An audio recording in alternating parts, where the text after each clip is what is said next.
제1장 어린 시절, 그러니까 1922년부터 1948년까지의 기록입니다.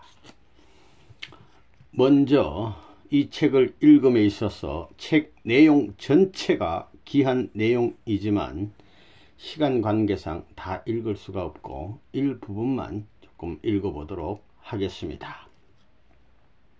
신비로운 꿈. 뒤로는 모악산과 완산 칠봉이 평풍처럼 둘러쳐져 있고 앞으로는 끝도 없는 호남 평야가 녹색띠를 펼친 곳, 전라북도의 중심부이자 노령 산맥을 경계로 동부 산악권과 서부 평야권으로 이루어진 분지 전주. 난 그곳에서 1922년 8월 24일 양력 10월 14일에 태어났다. 부모님께서는 내 위로 언니 셋과 오빠 하나, 아래로 여동생 하나를 두셨다. 그러나 안타깝게도 오빠는 4살 때 하늘나라로 가고 우린 5자매로 자랐다. 어린 오빠가 일찍 성화하셨습니다. 어머니께서 내가 태어나기 몇 달 전에 신기한 꿈 하나를 꾸셨다고 한다. 그러니까 태몽꿈이죠. 맑은 하늘에 둥근 달이 떠 있고 그 달 속에 전등불이 하나 달려 있는 꿈이었는데 느낌이 참 이상했다고 한다. 아주 신비한 태몽꿈을 꾸셨습니다. 그리고 출산할 때도 어머니께서는 태몽 외에도 또 하나의 예시하는 꿈을 꿨는데 이제 아기를 막 출산을 앞두고 한창 진통 중이었는데 하늘에서 하얀 옷을 입은 할아버지가 하얀 우산을 받쳐들고 내려오고 있는 환상을 보셨다는 것이다. 하여튼 귀한 아기가 태어나서 그런지 몰라도 하얀 옷을 입은 할아버지가 하얀 우산을 받쳐들고 하늘에서 내려오는 환상을 보시면서 아기님을 출산했다는 것입니다. 신비합니다. 기운 애칭 이쁜 동이. 아들이 안 태어나고 딸이 태어났으니까 조금 이렇게 집에서 구박도 받고 해야 되는데 그러지 않고 어쨌든 나면서부터 나를 향한 할머니의 사랑은 지극했다. 할머니가 계셨는데 이 애기님을 그렇게 사랑해 줬다고 합니다. 우리 이정옥 여사님의 어린 시절에 할머니께서 나를 부를 땐 인물등이란 걸, 야, 큰 인물 한번 하겠다 이거예요. 인물등이란 걸 강조하기 위해서 늘 이쁜 동이라고 하셨다. 할머니의 사랑을 듬뿍 받고 자랐습니다. 요 옆에 사진을 볼 것 같으면 엄마, 아버지, 할머니는 여기 안 계시네요. 요분은 사촌 오빠라고 알려져 있고 요분하고 두 분은 여기 언니 여기 본인이 되시고 요분은 조카가 되는 분입니다. 중절 모자를 이렇게 쓰시고 멋지게 찍은 사진 되겠습니다. 벼슬 보다는 몸가짐 몸.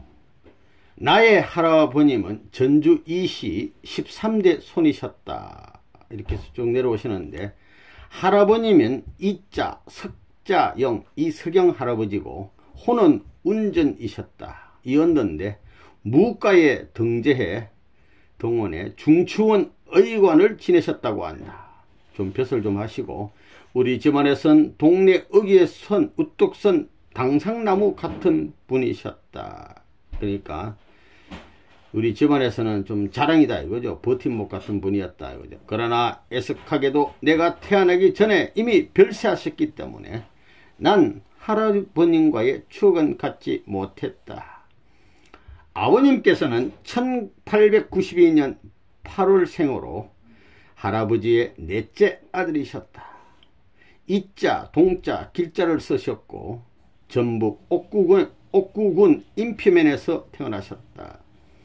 할아버님께서는 막내 아들인 아버님을 다른 아들들처럼 서당교육을 시키실 의향이셨으나 할아버님의 의지와는 달리 아버님은 괴하를 주장하시고 학문도 신학문을 원했다.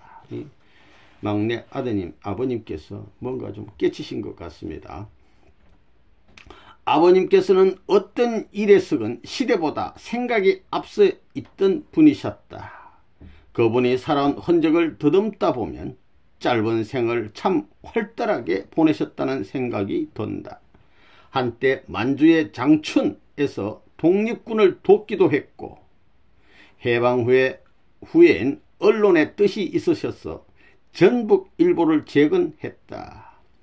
젊어서부터 전주 도청에 계셨고 50년대 이후엔 낙후되어 있는 분야면 뭐든 관심을 가져 삼남 여객이란 운수회사도 세우셨다. 다방면에 많은 일을 하신 것 같습니다. 아버님이 그 많은 일들을 벌인 데는 대갓집 도령으로서 자연스럽게 사람 부리는 도리를 익혔던 게 밑바탕이 된 듯 하였다. 온화하면서도 쉽게 범접하기 힘든 기운으로 사람들을 잘 다루셨다. 없는 사람들에겐 베푸시는 그새도 아낌이 없어 전주에서는 꽤 주변 신망이 크신 분이셨다. 이 불쌍하고 없는 사람 도와주는 분이 좋으신 분입니다. 그 다음, 나의 어머님은 전북 완주군 고산 땅에서 제주 고시의 장녀로 태어났다. 1890년 7월 6일이었고 고자 인자 준을 썼다. 어머니 성함이 고인준 여사님. 왜 할머니가 29세 되던 해 왜 할아버님이 일찍 세상을 떠셨기 때문에 이모와 어머니 이렇게 두 분 자매가 외롭게 편모설화에서 자랐다. 왜 할아버지가 일찍 돌아가셨어? 할머니가 29세 되던 해 돌아가셨어요. 어릴 적 외가에 가면 할머니는 방벽 한켠에 덩그러니 걸려있는 젊은 얼굴의 초상화를 향해 말씀하셨다. 복도 없는 양반 손주 새끼가 왔는데 하나도 못 보고 난 초상화의 주인공이 우리 외할아버지인 줄도 몰랐다. 워낙이 청년 같은 모습이어서 그분이 할아버지일 것이라고는 미처 생각지도 못했다. 이런 가정이 가끔 있습니다. 저도 어린 시절에 고모 집에 가면 고모부님이 일찍 돌아가셔서 어디 군인 사진을 걸어놓고 할머니 된 고모님이 이렇게 늘 쳐다보는 걸 봤습니다. 똑같은 경우 같습니다. 아버님이 15세, 어머님이 17세 되었을 때의 일이었다. 그러니까 2살 작아요. 어머님이 17세에 15세 아버님과 결혼을 했다고 합니다. 자랄 때 아버지께서는 우리 자매에게 훈계 같은 것을 잘 하지 않으셨다. 항상 말씀이 짧았는데 어디서든 몸가짐만 바로 해라. 그러면 된다 하셨다. 이게 짧게 한마디 딱 하고 끝났어. 몸가짐만 바로 하면 다 되는 거 아닙니까? 그 다음 할머니와 어머니에 대한 기억. 깊은 밤 어머니 방에선 여린 실성 같은 불빛이 흘러나오고 있었다. 어머니께서 아직도 안 주무시나? 왜 불이 여태 켜져 있는 거지? 어머니 방문 옆으로 가까이 다가간 난 놀라 귀를 의심했다. 옛 선비들이 소리를 내어 독서를 하듯 어머니께서는 리듬 있는 곡조로 책을 읽고 계신 것이었다. 아니, 어머니께서 책을 읽고 계시다니. 난 어머니께서 글을 읽을 줄 아신다는 걸 몰랐었다. 어머니께서는 늘 부엌에 계시거나 바느질을 하고 계셨는데 그런 우리 어머니께서 등불 아래서 소설책을 읽고 계신 것이었다. 사실 어머니께서는 시집 오기 전 책을 무척 좋아해 가까이 하셨다. 그러나 결혼 후 남편 수발에 자식들을 돌보느라 잠시 책을 놓고 계셨던 것 뿐이었다. 우리 어머님의 독서열은 외할머니로부터 물려받은 것이나 다름없었다. 그 옛날 외할머니께서는 책 읽기를 무척 좋아하셨다. 인쇄술도 발달하지 않았던 시대에 가정 부인이 독서를 취미로 했다는 건 흔치 않는 일이었다. 외할아버지 일찍 돌아가셨으니까. 그런데 할머니는 붓글씨를 잘 써서 소설책이나 득담 등을 모아 손수책을 만드셨다. 좋은 내용이 있으면 뺏겨 책을 만들었는데 방 안에는 그런 외할머니의 책들이 무척 많았다. 국사나 나라 국사, 중국 역사나 삼국지, 임진왜란 같은 옛날 서적, 고서도 많이 탐독하셨고 저녁에는 꼭 불경을 외우신 후 잠자리에 드셨다. 천수경, 반야신가 이런 거 외웠단 말입니다. 독서를 많이 하신 탓인지 할머니께서는 이야기도 무척 만나게 하실 줄 아셨다. 우리 이쁜 동이 사명대사가 도술 부린 얘기 해줄까? 그건 저번에 들었으니까 다른 거요. 그래, 그럼 이번엔 삼국지에 나오는 유비 얘기 해주마. 옛날 중국에 유비라는 소년이 있었는데 말이야 하면서 이렇게 넘어가는 거예요. 할머니는 정말로 재미난 고전을 많이 알고 계셨다. 그래 어두운 보통 할머니들이 손주들에게 구전 동화를 들려주실 때 우리 할머니께서는 당신이 읽으신 역사소설을 얘기해 주셨다. 책을 좋아하시던 할머니 덕분에 어머니께서도 가끔 책을 보셨는데 우리 집에 오신 할머니께 어머니는 구수한 목소리로 책을 읽어드리곤 했다. 때로 이모님까지 우리 집에 오시는 날이면 세 모녀가 서로 책을 읽어줘가며 즐거운 저녁 시간을 보내곤 하였다. 너무너무 아름다운 장면 같습니다. 후에 어머니께서 우리 교회에 입교해 가정 맹세문을 외우는데 옛날 책 읽던 식으로 리듬있게 소리내 읽으셔서 동생 문언이와 경준이가 재밌어 하던 기억이 난다. 이 경준이라고 해서 이경준 전 선문대 총장. 어린 시절에 이 기억 때문에 지금도 가끔씩 책을 볼 때면 어머니라면 그 특유의 흥을 넣어 읽으시겠지 하는 생각이 들어 혼자 미소 짓곤 한다. 어머니, 한 집안의 분위기는 그 집을 이끄는 어른들이 어떤 일에 관심을 가지느냐에 따라 만들어지는 것이다. 평생 책 한 권 읽어보지 못한 채 살아가는 사람들이 대다수였던 시대에 할머니와 어머니께서 책을 가까이 했다는 게 자랑스럽다. 그분들이 독서를 취미로 하신 덕분에 우리 자매들도 책 읽기를 즐기며 자랄 수 있었다고 생각한다. 늘 책을 곁에 두고 사는 인생이 얼마나 복된 것인지는 경험해 본 사람이면 다 인정할 것이다.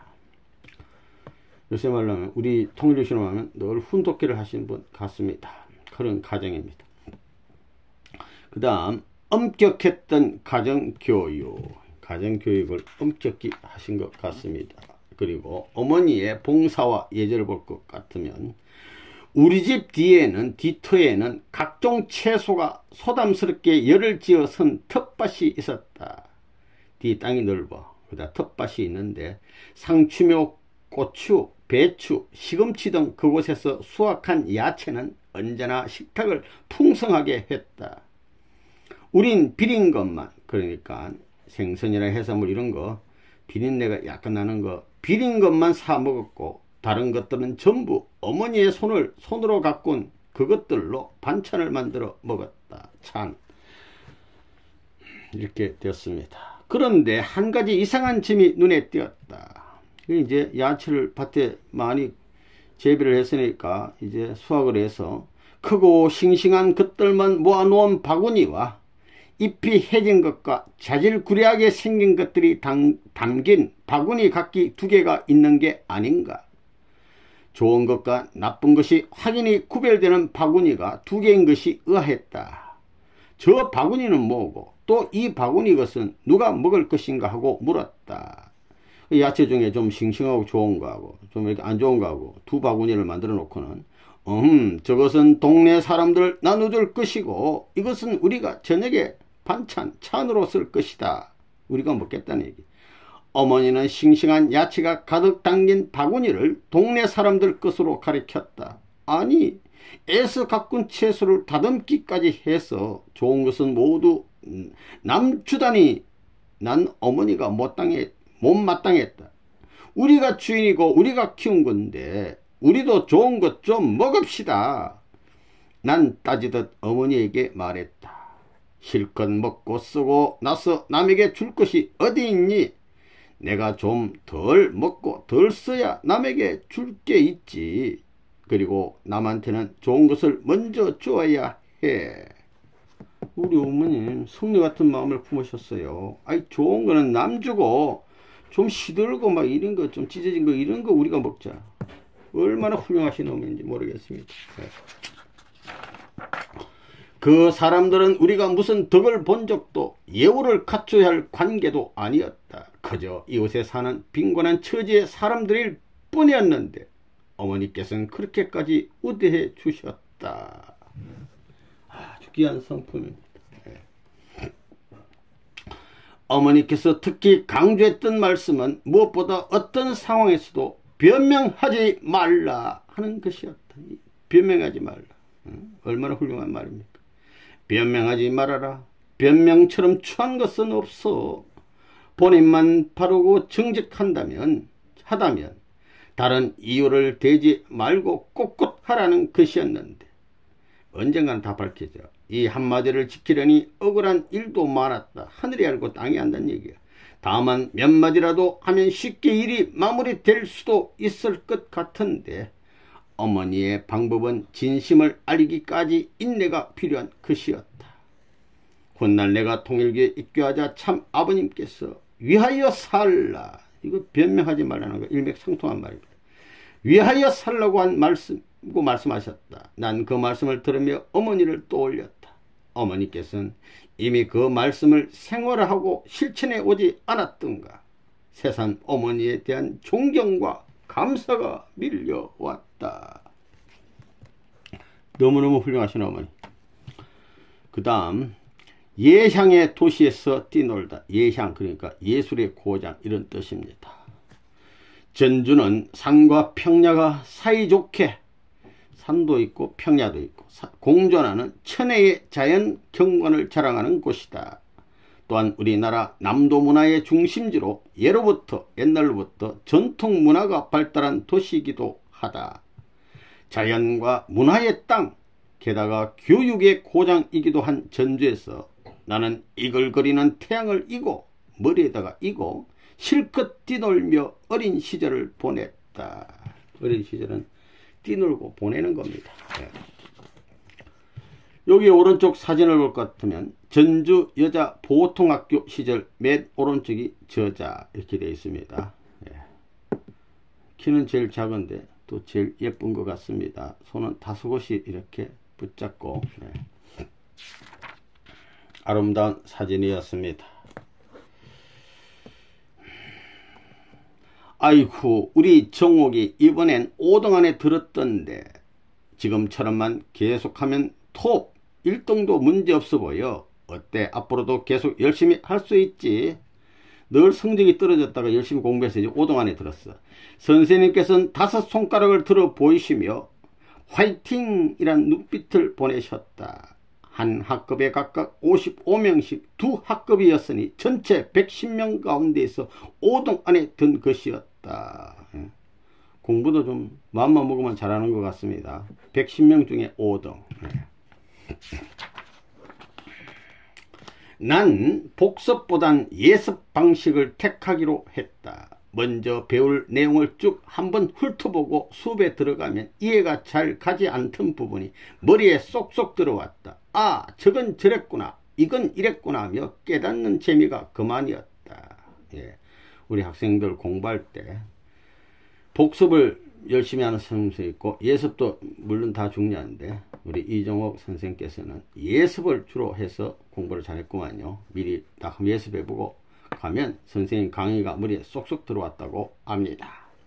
이렇게 공부를 잘해가지고 4학년 우등생으로 졸업식을 맞이했다. 이제 4학년 돼가지고 졸업식 하는데 졸업장 대표 수요 이종옥, 도지사상 이정옥, 우동상 이정옥, 객언상 이정옥. 상을 휩쓸어 버렸어요. 공부를 참 잘하신 것 같습니다. 자식을 가르친다는 것에 대해 아버지의 생각은 확고했다. 아까 어머니 참 훌륭하신 분이었는데, 전주에 여학교가 없으니 어린 언니를 일본 고베에 있는 여학교, 당시 미션스쿨에까지 유학시키길 주저하지 않으셨다. 딸만 5 키우면서 딸들을 교육은 막 열심히 시키신 아버지. 사실 그 시절 남아도 아닌 여아를 대학 유학까지 보낸다는 건 흔치 않는 일이었다. 아무리 경제적인 여유가 있다 해도 생각이 앞서 있지 않고서는 불가능한 일이었다. 아버님께서는 전주 농업학교 이사장과 동창회장으로 오랜 기간 계셔서인지 교육에 대한 굳은 신념을 갖고 계셨다. 어떻게든지 무조건 배워라. 많이 배운 사람은 뭐가 달라도 다르다. 학교에서 학생들을 만나면 늘 이렇게 말씀하셨다. 그런 아버지를 둔 덕분에 우리 자매는 모두 유학교 이상 대학까지 무난히 졸업할 수 있었던 것이다. 세상에 태어나 부모복이 제1복이라 했던가. 그렇다면 난 그 복만은 타고난 사람이었다. 시대를 앞서는 교육열을 가졌던 부모 슬라이스 자라 참 행복했다. 어머니의 이웃사랑, 아버지의 교육열 플러스 돼가지고 얼마나 훌륭한 가정인지 모르겠습니다. 그 다음 특별한 경험. 사춘기 여학생 때는 감성이 풍부해서 그런지 꿈도 많이 꾸었다. 잠자다 꿈꾸는 거. 온갖 장면들이 실타래처럼 어수선하게 얽힌 꿈들을 날마다 꾸곤 했다.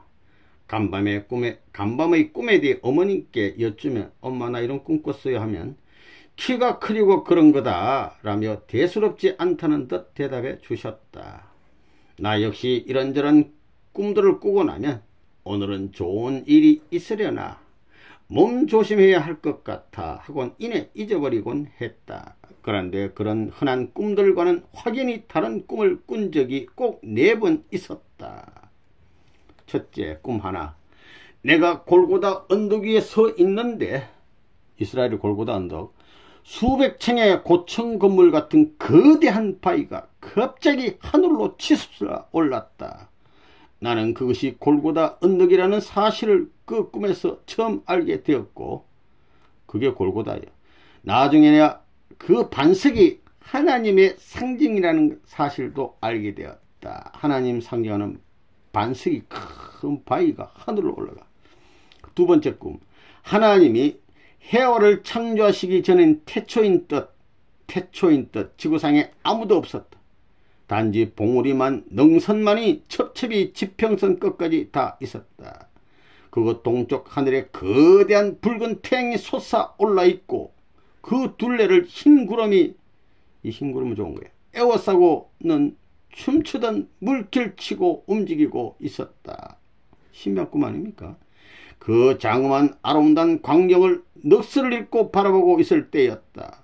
난데없이 검은 옷을 입은 20살쯤 돼 보이는 청년이, 시커멓게 나쁜 거예요, 나타나 날 잡으려고 했다. 도망치다 어떤 마을로 숨어들어 가는 순간 잠에서 깼다.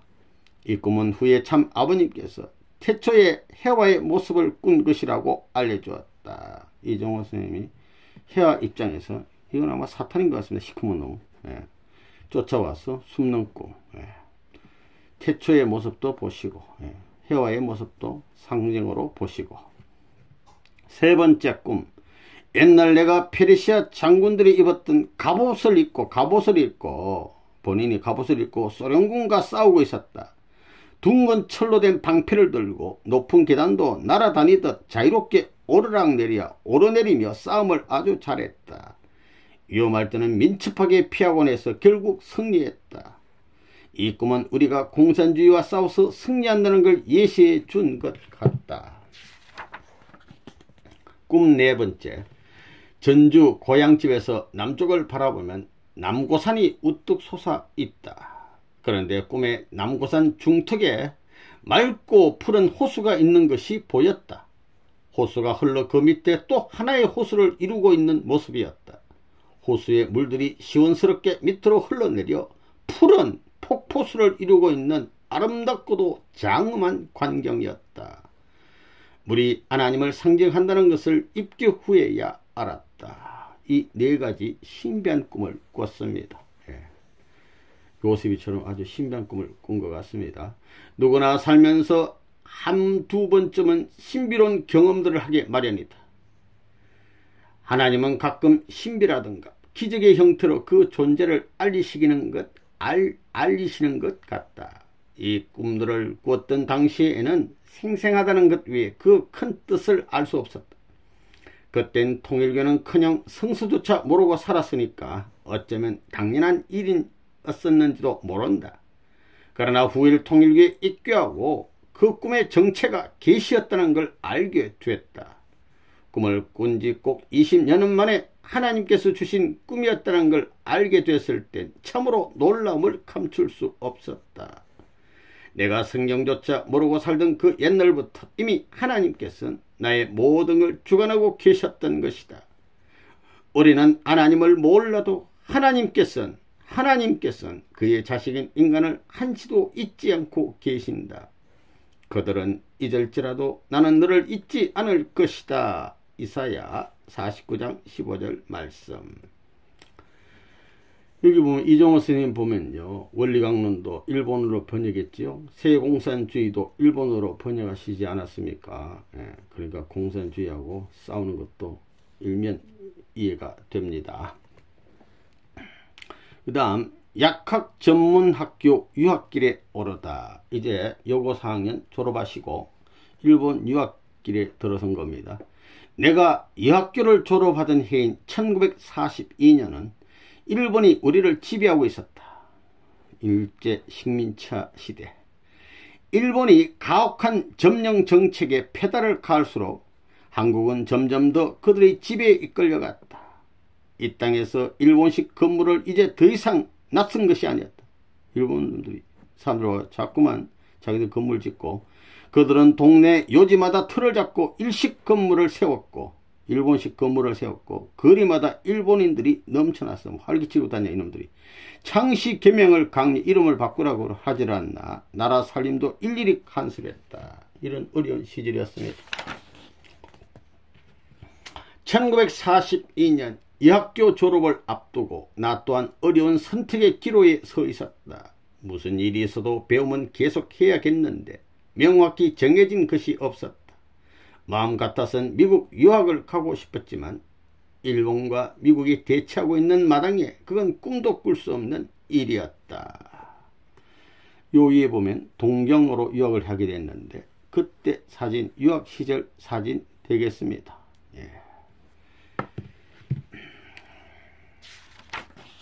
넘겨서 결국은 좋다. 약학을 택하자. 약학. 약국할 때 약에 대해서 약학. 그리고 유학도 가자. 가능한 한 선진 지식을 배울 수 있는 곳에서 약학을 배워오자. 결정이 서니 진행은 의외로 순조로웠다. 부모님께서도 흔쾌히 수락하셨고 별 무리 없이 일본 동경에 있는 여자 약학 전문학교 추천을 받을 수 있었다. 이 학교는 동경에서 제일 유명한 약학 전문 학교여서 그곳에 꿈을 둔 젊은이가 한둘이 아니었다. 그의 한국 학생만 130명이 지원해 26대 1의 경쟁을 뚫고 최종 5명만이 합격이 결정되었다. 아까 보니까 학교에서 110명 중에 5등 했는데 이 5명 뽑는데 합격됐어. 전북 여고에서 2명, 경기, 숙명, 진명 여고에서 각각 1명씩이었다. 우리는 한 차례 그렇게 치열한 통과 의례를 거치고야 유학의 길을 떠날 수 있었다. 고등학교 이제 졸업하고 일본 유학. 현해탄에서 현해탄 건너서 이제 배 타고 가는 겁니다. 일본으로. 뿡 하는 백고동 소리를 내며 배가 출항했다. 망망대해를 향해 배가 질주해 가자 항구에 마중 나온 수많은 배웅 인파가 일제히 손을 흔들었다. 아버지, 어머니, 부디 평안하세요. 절 이렇게 키워주고 배우게 해주셔서 감사합니다.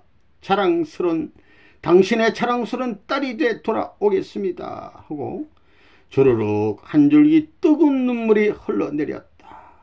이제 둥지를 떠나 첫 비행이 시작된 것이었다. 새들이 조금 크면 이제 둥지 떠나서 휙 날잖아요. 그게 비유한 말씀. 책과 간단한 옷가지를 챙긴 보따리를 들고 선실로 들어섰다. 이제 배 속으로 이제 자리 잡아야지. 들어갔어. 어두침침한 선실 안엔 한 무리의 초췌한 남자들이 불안에 가득 찬, 남자들이 한 무리가 있는데 불안에 가득 찬 모습으로 눈알을 이리저리 굴리고 있었다. 미처 빗지 못한 머리도 막 헝클어져 있어. 꾀재재한 옷차림으로 보아 그들은 아무 준비 없이 승선을 한 듯 했다. 배에 끌려온 것 같아. 쪼그리고 앉은 폼새하며 뭔가 크게 낙심해 있는 표정에서 그들의 앞날이 우울함을 직감케 했다. 한국의 젊은이들이 분명한 듯한데 행색을 보니 유학 가는 건 아닐 테고, 유학 가면 좀 뻔듯하게 해서 가야 되지. 저렇게 꾀재재하게 가지 않잖아. 저들은 누구지? 그들을 바라보던 난 시선이 아래에 머무르는 순간 화들짝 놀라지 않을 수 없었다. 마치 제수들처럼 그들의 손목엔 굵은 밧줄들이 굴비엮듯 단단히 이어져 있는 게 아닌가. 제수들처럼 막 손을 묶어놨어. 앞사람 손목에서 다음 사람 또 다음 사람 손목으로 순간 찬물을 뒤집어 쓴 것 같은 소름이 온몸을 타고 흘렀다.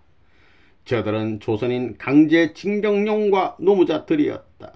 저렇게 많은 젊은이들이 전쟁과 경제의 노예로 끌려가다니 뒤통수를 한 대 얻어맞은 듯 충격이었다.